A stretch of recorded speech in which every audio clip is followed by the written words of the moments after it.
Hello, everyone, and welcome to the next edition of the sales webinar series here at the Center for Professional Selling at Ball State University.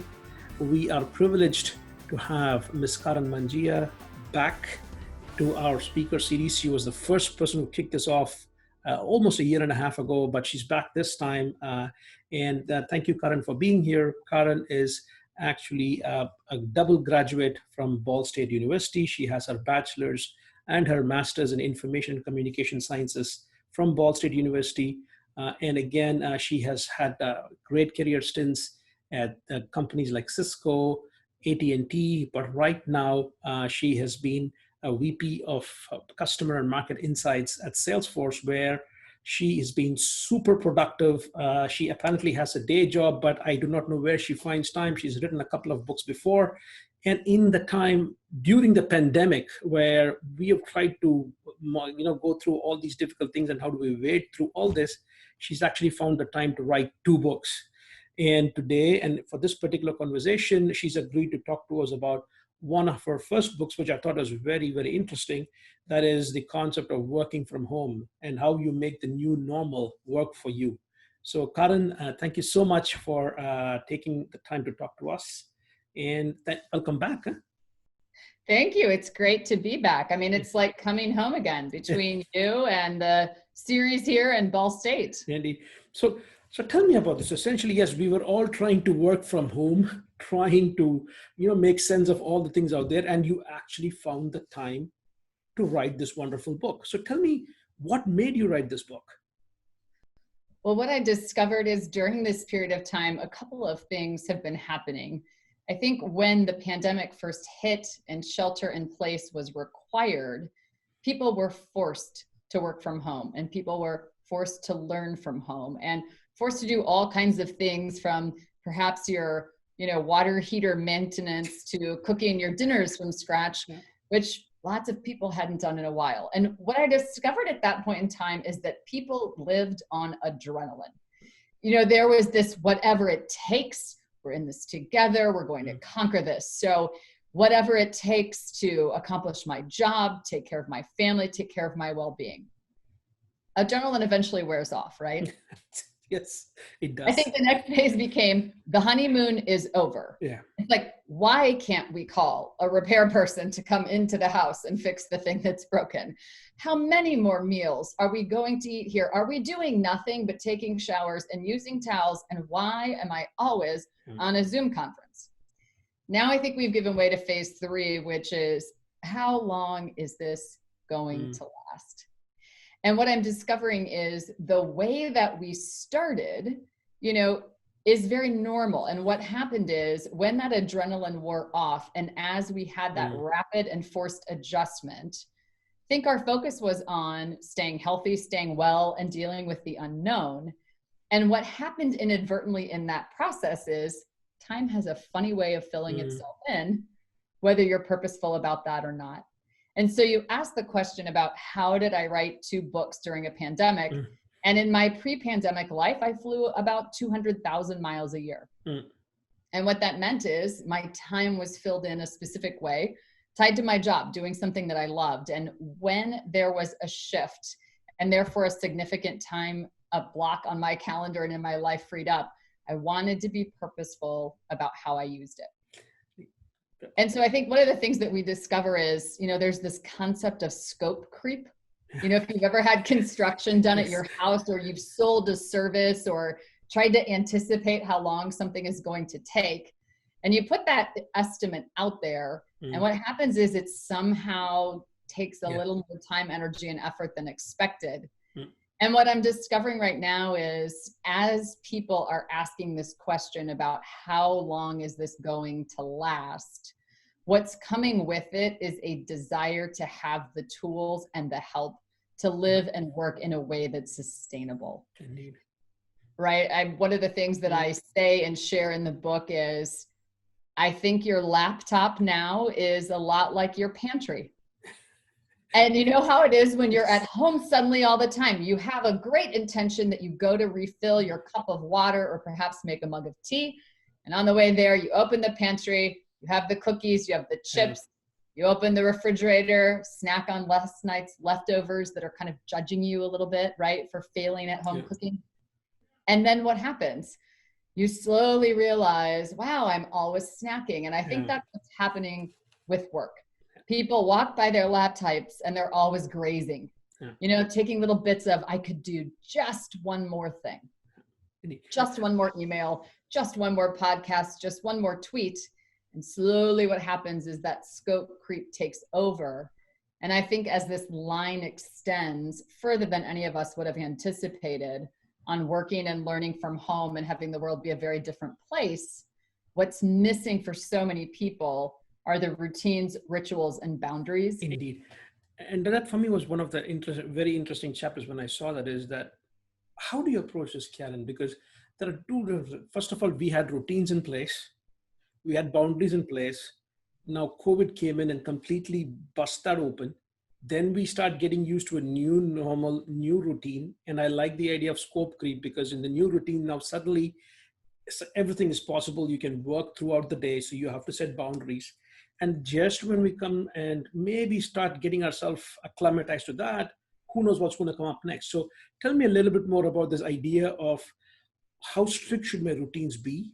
You know what I mean? Because for me, that is one of the key things that I think we need to be very careful about, and the boundary part, which I think is very interesting that you mentioned. So if you could shed some more light, but how do you make those rituals, but how do you also realize what rituals are critical for your work and health as well, right? Because you need to take a look at both of them as well.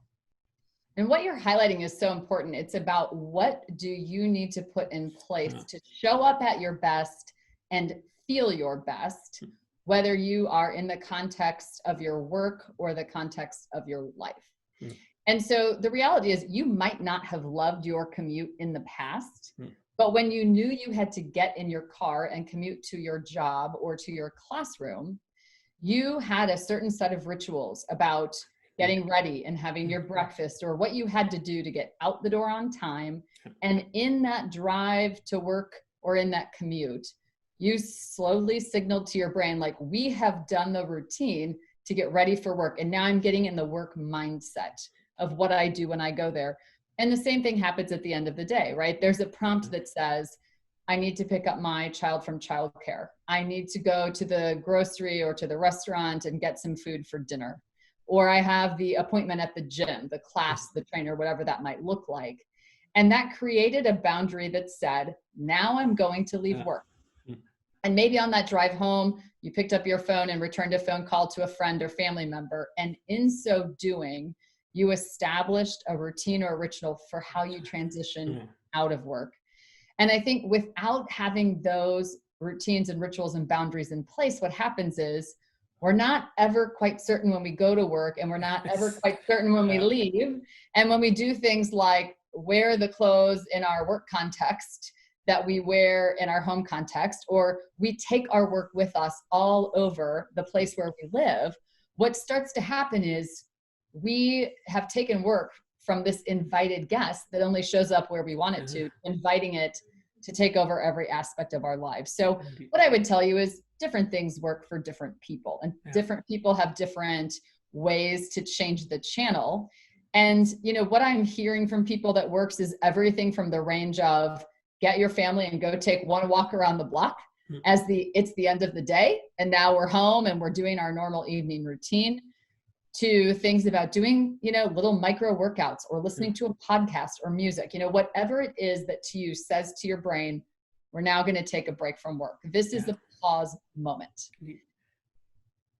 So Karen, for me, that's a very, very interesting thing that you said, because, but let's say we get used to that routine and now again, things are going to go back to normal. So my point is that how do we set our mental regulatory system to say, you know what, this might be temporary. You need to realize, because for me, that swing going back and forth is a lot more hard to accomplish rather than, okay, did this, we now have to make this mental shift. So for me, to what extent do we need to be consciously aware of that and realize that this might be temporary? It might change certain things to what is going to be the routine, the new normal moving forward. But how do I make sure that I should be aware of these kind of things and make sure that, hey, this might be short time, but that realization is going to help you a lot when again, you're going to go back to that commute. You're going to go back to all the things that we were doing before.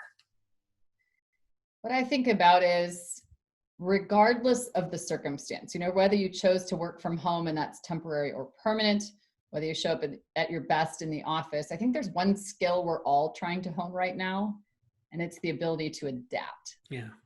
And when I think about people who are great at learning to adapt, and I just had the opportunity to host a panel with executives from professional sports teams. Mm-hmm. And there was a leader from the Boston Celtics professional basketball team there, and he used the word pivot multiple times, which I thought was so poignant. Yeah. But what a basketball player does when they pivot is that they leave the foot on which they're anchored, most of their weight on the ground, to free up the rest of their body to be able to make that pivot. And so when I think about that anchoring fact of what it takes to be grounded, I think it's about understanding not just what the activities are that you're doing, but why you are doing them. Yeah. And what I've discovered is it's not about having an absence of activity. It's about inviting a presence of purpose. Why am I doing this? And then where you do it becomes so secondary. And you get in that mode where you can leave that foot anchored on the floor, those things that ground you, your relationships, your well-being, and your sense of purpose, so that when the rest of your body pivots, that feels like a normal motion, and it doesn't take the energy of your entire body playing out a position to execute. Love that. I think it's a great thing, because one of the chapters in your book where you start talking about how to make your online meeting spectacular, right? And if I were to take a look at what you just said right now, so one part of it is that yes, it's going to be online. Yes, you're not maybe going to have the physical presence, but if you're grounded in who you are, that there is going to be elements of who you are that comes through even through online meetings. So what would be some of your tips to make these online meetings fantastic? No one ever wakes up in the morning and says, yes, I get to do a Zoom meeting today. No one does that at this point, right? The novelty is worn off. And here's what that means. You have to plan for those engagements to be purposeful. Yeah. So I think the first question is, does this topic need to be a video meeting, or is there an alternative? So the first step to a compelling meeting is maybe not having one and finding a different way to get your message across or get a decision made. If you are going to proceed forward with the meeting, I think a great rule of thumb is however much time you would have spent commuting to that meeting in the past, whether that was flying across the country, driving down the street, or walking down the hallway in a building, maybe waiting on an elevator in a skyscraper, at a minimum, invest that much time in preparing for the session. Wonderful. So it's great. So essentially what you're saying is that understand that it's just not, Zoom should not be something that you should just be abusing. And there's another side to it as well, right? It's not just for yourself. The person on the other end might also not necessarily like Zoom meetings all the time. I love this. So prepare for what the amount of time it takes for you to do that commuting as well. So that's wonderful. But what about leaders? Because it's one thing, because one of the things we hear a lot is what can I say? They want to make sure that the teams are doing well. So they want to make sure that all the team members are on Zoom. You know what I mean? So that I just want to make sure that if you're not physically there in the office, that's a great chance for us to at least see each other. So when I do these kind of things, what are your tips for those kind of things? How do I build collaboration from two perspectives? One is I want to pick your brains on my internal team, right? So essentially I have a team of my people out there. I want to make sure that I have these meetings. So tell me your thoughts on that. And then an extension of that would be, let's say I'm in the business of sales. So I need to have these meetings with collaboration with my team and people on the other side as well. So how do I make these online meetings working from home productive? 3 ways and 3 thoughts, I think, for leaders to consider. First, distraction is the new dismissiveness. Yeah. And when people are working from home, so many times they are feeling isolated and invisible. Yeah. And leaders inadvertently can compound that feeling by this moment of the look down at the phone, or the thing where you're waving someone out of your office. So if you're going to make the effort and you believe that a video meeting is the best way to engage your employees and check in on them, be fully present for that meeting, because the smallest distractions show up in a much bigger way on a video camera than they do in person. Yeah, that's true. Yeah. I think the second aspect is make time for a little fun. Yeah. I mean, so much of what happens in this back-to-back meeting movement is we cut to the chase. Yeah. And leaders are busy people. You know, there's a high degree of pressure, especially right now, to deliver and to perform. Yeah. And the temptation is to skip over the humanity and skip to the deliverable. And there's an opportunity to add a little fun. I think about a leader that I interviewed, a senior leader at Palo Alto Networks, who once a week does a video meeting with the team just to have fun. You know, invite your family in. We'd love to meet your kids, see your dog, make a place for people's humanity and life to show up, and use that as a tool. And then I think the last piece that's critically important is really using explicitly and also demonstrating what I think are the three most powerful words in leadership. I hear you. Because right now, more than ever, I mean, it always feels great, and it's critically important to be seen and be heard.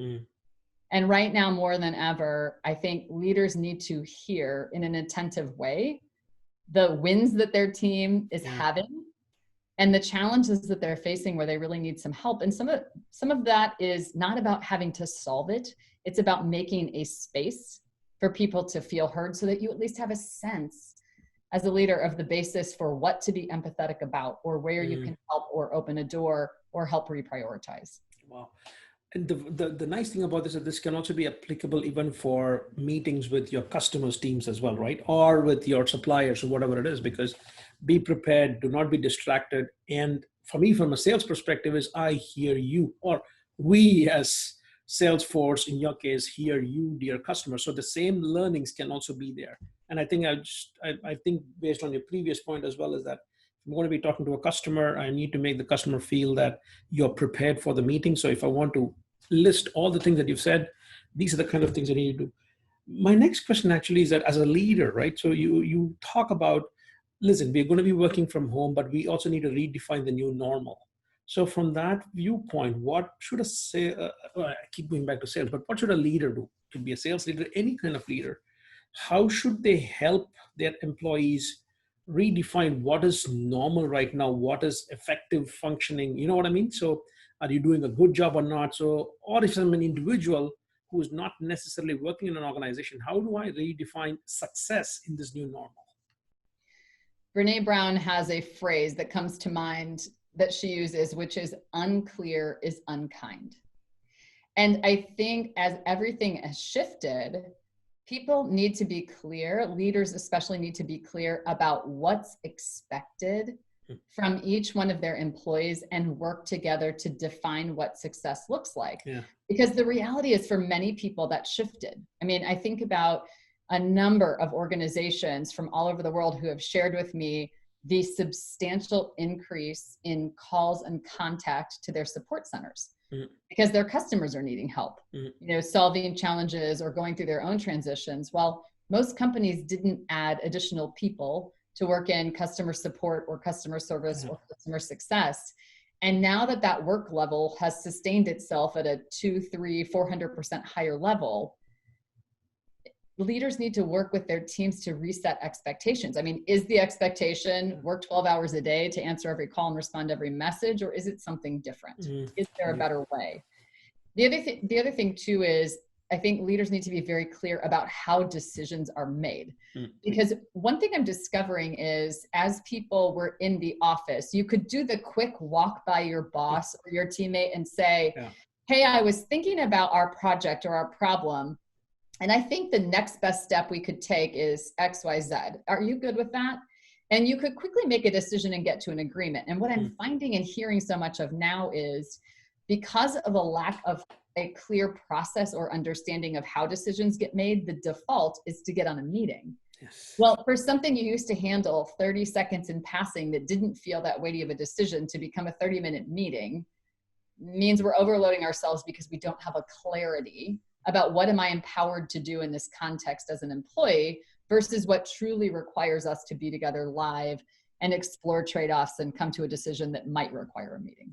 I love this because that's one of the research findings in our recent research where we found out that the biggest frustration from a sales perspective, you're talking from a more general perspective, was the fact that salespeople were frustrated that they were not empowered enough by their leaders to make decisions. And consequently, sales cycles actually ended up becoming longer and more frustrating in this new normal. I love this. And this is exactly what our research is also saying as well. Is now, one of the things we find is that, okay, we're going to be doing a lot of these kind of things. Usually, when I come into workplace, one of the things which I absolutely love is that I talk to my colleagues, and instead of actually going and having to access new things happening out there, new innovative practices in my discipline, now I'm at work, and essentially most of the time I'm either focusing on work, or I'm looking at things. So I don't have the time to broaden my horizons. So now tell us a little bit more about working from home. How do I keep in touch with what's happening out there? It might not have to do with work, but maybe it is going to come in the future. So innovation, new ways of working, new ideas. How do I access them without getting distracted? You mentioned distraction as well. So I would love to hear your thoughts on that part. How do you access information, innovation, new ideas? One of the best senior executives I have ever worked for shocked me. I mean, my jaw dropped when I asked him a similar question. I mean, how do you find time to run the business and still come up with new ideas, much less have time to formulate them into something the business could execute? And he said something to me that I'll never forget. He said, because I make space for it every Friday afternoon on my calendar. And I thought to myself, isn't that shocking? I'm much lower in the organization than he was. I mean, senior executive in the business. And I was struggling to find 5 minutes to take a break between meetings. And he said, hey, here's the most important work leaders can do is synthesize what you're seeing and hearing to figure out how to find a different path forward. Part of the source of innovation is having time for all these data points that you're taking in all week to come together. And he said, I don't necessarily have to be thinking about an idea. I might be reading Fast Company magazine, or I might be watching a TED Talk, or, I'll contact someone who is in my family that's much younger than me. And I'll ask them, what are the new apps you're downloading on your phone? Tell me about it. And in so seeking those unlikely sources of inspiration and innovation, he could do that on his own, quietly from his office. But what he realized was it was kind of the idea of putting lots of things together in a crock pot and then letting them simmer for a while. He had to take some time to pull out the finished product. Yeah. And for him, that was Friday afternoons. He was like, it tends to be a little bit quieter. Some people leave early, but that's my point in time where I do my best thinking. And leaders need time to think and need time to synthesize. And I think different sources of, innovation and news and inspiration work for different people, but it can be as simple as on Monday mornings, I have a virtual coffee with colleagues. And we don't talk about deliverables, we talk about ideas, talk about what's in the news. And then it's fun because what we're really facilitating is connection and community belonging. And out of that has come some remarkable innovation. Now, in the interest of time, I want to ask you one last question about one of the topics that you talk about, especially regarding career guidance. Now, you do have a chapter on career guidance, and especially you talk about job search strategies, especially for some of them who unfortunately have been retrenched or have had to rethink their career options and stuff like that. So what are some of your thoughts and suggestions to them? Looking for a job right now or trying to go in a different direction if you've lost your job as part of this transition is overwhelming. And I think the first part is just processing that loss, right? The emotional aspect of that challenge. What I've discovered about connection and a path forward is the simplest stories are strongest. And what that means is, regardless of your age and stage, you need to be able to articulate in 3 to 5 words what makes you unique. You need to have an example with measurable outcomes, at least one, that supports those examples. And you need to articulately be able to describe the type of role you're seeking. I know it's tempting to say, I'll take any job at your company because what you want is a job that pays money. But at the end of the day, when so many people are seeking, you have to differentiate yourself. And when you change your story, you change your results. Wonderful. And I think the fact is that, what are your thoughts on personal branding? Because I think you're touching on something, right? So you may not be consciously thinking of a personal branding when you're doing all this, but the very fact that if I'm able to articulate in maybe 4 or 5 sentences why I would be the right candidate for this job and why this job is perfect for me, and more importantly, I can actually prove that I'm the best person for the job. For me, is what we refer to as a value proposition. If I were to sell something to somebody else, I would say that's my solutions value proposition, except that right now I am selling myself, and this is my personal brand. This is what I'm going to be promising to you if you choose to hire me, right? So tell me a little bit more about how to build that personal brand using social media, other kind of things. So I'm putting you on the spot here, but specifically using social media, you've done it very well for yourself. What would you suggest for those people to how to harness the power of social media? There are a couple of opportunities to harness the power of social media, and I have a brilliant colleague who has almost 500,000 followers on Twitter. His name is Bala Afshar, and he uses a phrase that resonates with me, which is digital breadcrumbs. So when you're out and putting things out about yourself, you are leaving digital breadcrumbs that other people can go and research. Yeah. And so it's critically important that a couple of things happen. First of all, that you make sure you're comfortable with where that trail of breadcrumbs leads and that it reflects the brand for which you want to be known. So if that's that you're a thought leader, I hope that that trail of digital breadcrumbs leads me to your blog, whether that's a video blog or a written blog. You know, if you are trying to show up as someone who is a teacher or a mentor or a people leader, I hope it leads me to someone that you've mentored or an award that you've won or an organization that you're part of as some examples. I think the next piece is you need to comment and share authentically. So it isn't just all of a sudden you see someone on social media and you think they could get me a job or they're super famous and now I'll start retweeting or sharing everything that they have put out there. It's adding thoughtful commentary in addition to that showcases you're contributing in a valuable way. And then I think the other piece is it's always about personalizing your message. Absolutely. So we all get these messages on LinkedIn, right? I mean, I laugh when I get the ones where it's someone who is a financial planner. I have never met them before. And they're like, message is essentially, please trust me with your fortune. I know we've never met each other, but I'm looking forward to scheduling a live call to talk through this. And I'm thinking to myself, are you kidding me right now? Like, does this work? Does somebody write back to you and say, all day I've been helping someone would offer to take over my money who I've never met before and know nothing about?